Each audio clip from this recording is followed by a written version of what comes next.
Antique জিনিস মিয়ার খুব পছন্দ ছিল, কিন্তু এই পুতুলটার মতো কিছু সে কোনোদিন দেখেনি। নতুন বাড়ির আটিক থেকে পাওয়া পুতুলটা যেন সময়ের ভেতর বন্দী। কাছির চোখ দুটো ঠিক তার দিকে তাকিয়ে আছে, যেন মিয়া সব গোপন কথা জানে। মিয়া জানত না এই পুতুলটা একদম সাধারণ নয়, আর আজ রাতেই সেটা তাকে বুঝিয়ে দেবে। পুতুলটার কাছে যেতেই তার শরীর দিয়ে হালকা ঠান্ডা স্রোত নেমে গেল। পুতুলটার মধ্যে যেন কোনো লুকোনো প্রাণ আছে, এমন অনুভূতি হচ্ছিল।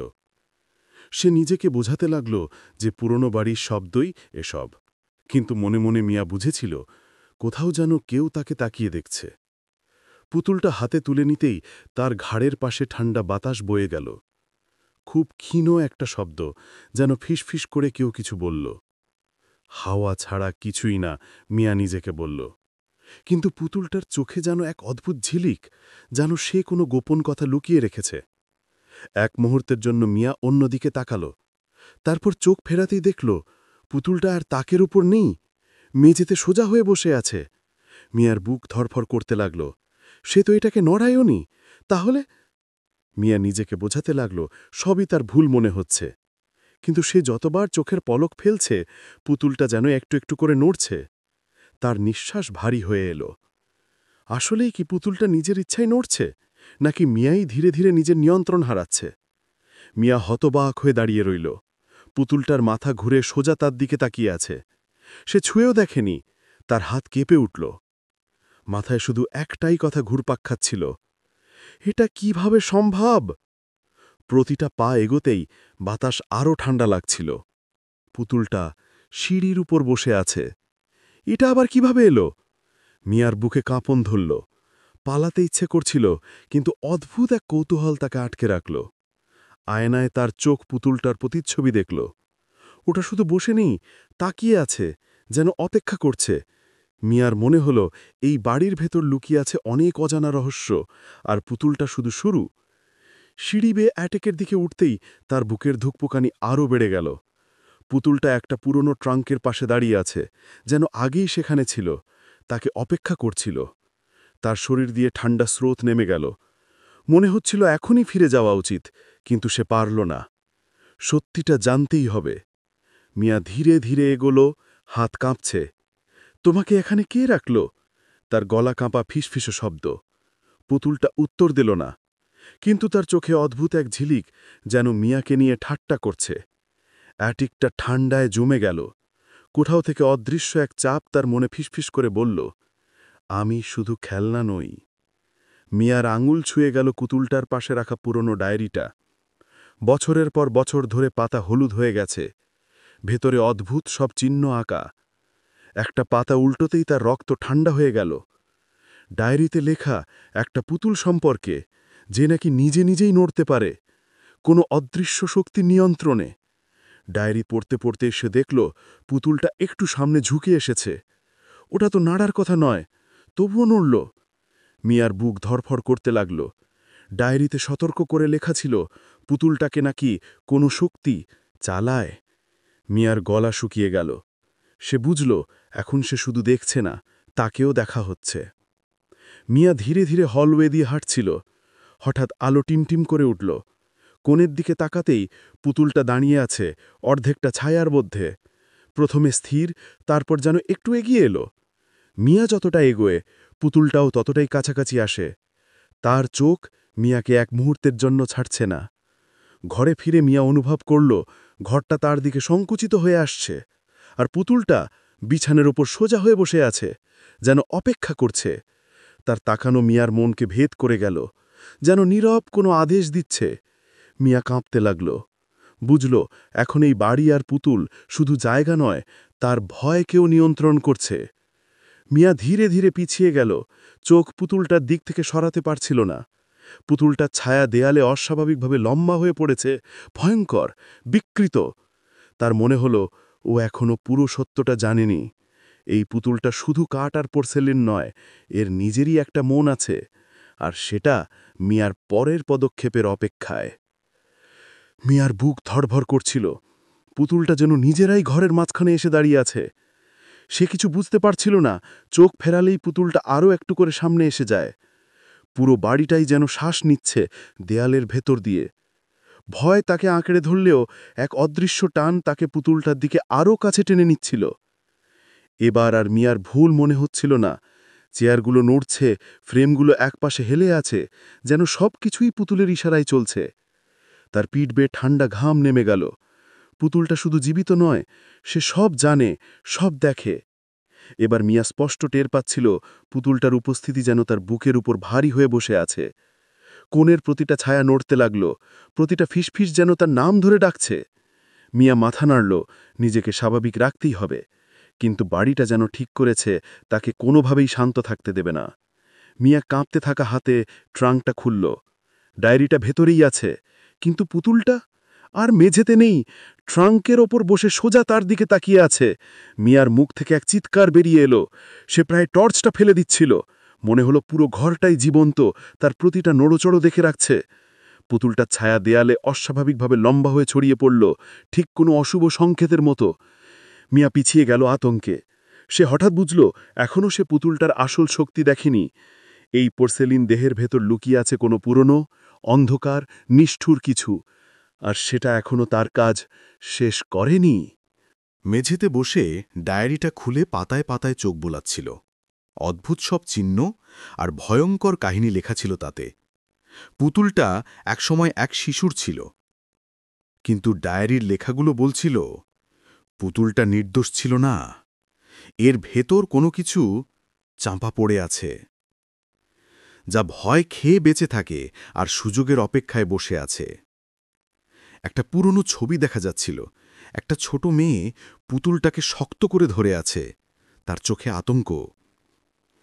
ডায়েরিতে লেখা ছিল কোনো অদ্ভুত রীতির কথা, যে রীতি পুতুলটাকে জীবন দিয়েছে। মিয়ার হাত ঠান্ডা হয়ে গেল। পুতুলটা শুধু নড়াচড়া করে না, সে বেঁচে আছে আর সব মনে রাখে। ঘরে ফিরতেই মিয়া অনুভব করল চারিদিক যেন সংকুচিত হয়ে আসছে। পুতুলটা মাঝখানে চুপচাপ বসে আছে, কিন্তু মিয়া জানত সে চুপ নয়। সে তাকিয়ে আছে, অপেক্ষা করছে। ঘরের প্রতিটা কড়মড়, প্রতিটা ফিসফিস তার বুকের ভেতর ভয়কে আরও বাড়িয়ে দিচ্ছিল। হঠাৎ বইগুলো তাক থেকে পড়ে গেল, ড্রয়ারগুলো নিজে থেকেই হালকা খুলে গেল। মিয়ার নিঃশ্বাস দ্রুত হয়ে উঠল। পুতুলটা কিছু স্পর্শ করেনি, কিন্তু সবকিছুই তার নিয়ন্ত্রণে।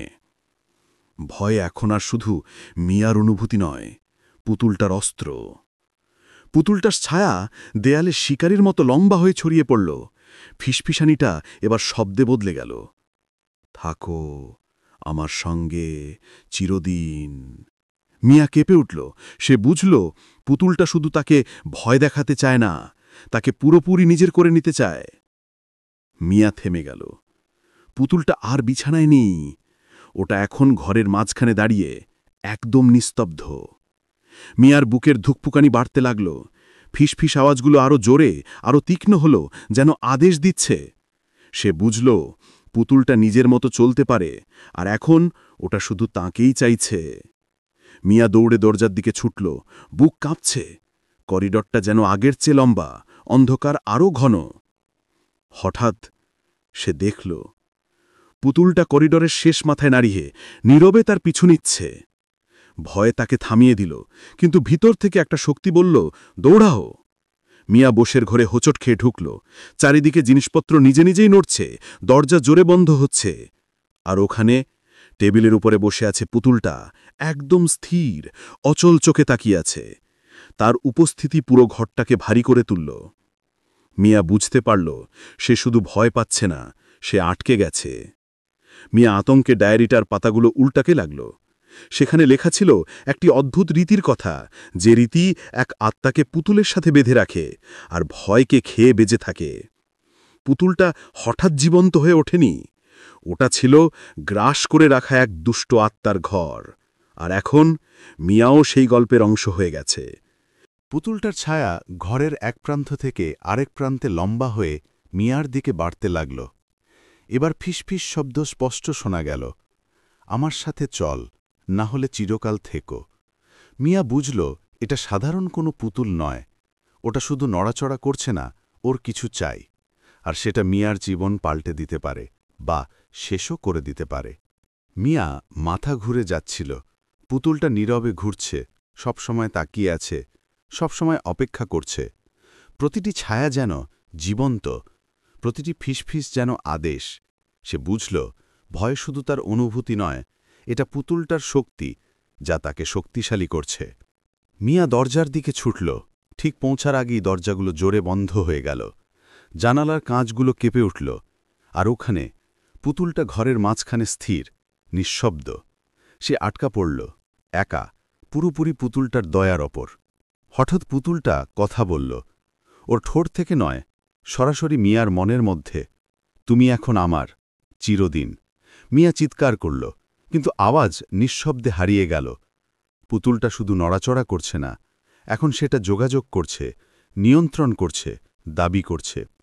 ডায়েরি সবই প্রকাশ করল। পুতুলটা এক ভয়ের রীতিতে আবদ্ধ ছিল, আতঙ্ক খেয়ে বেঁচেছিল। আর এখন মিয়ার ভয় এটাকে আগের চেয়ে অনেক শক্তিশালী করে দিয়েছে। সে শুধু দেখছিল না, সে এই রীতির অংশ। মিয়া কাঁপতে কাঁপতে ডায়েরিটা আঁকড়ে ধরল। পুতুলটার ছায়া তার দিকে বাড়ছে, শরীর নয়, মন দিয়ে। ভয়, কৌতূহল, হাহাকার সব মিলেমিশে মিশে গেল।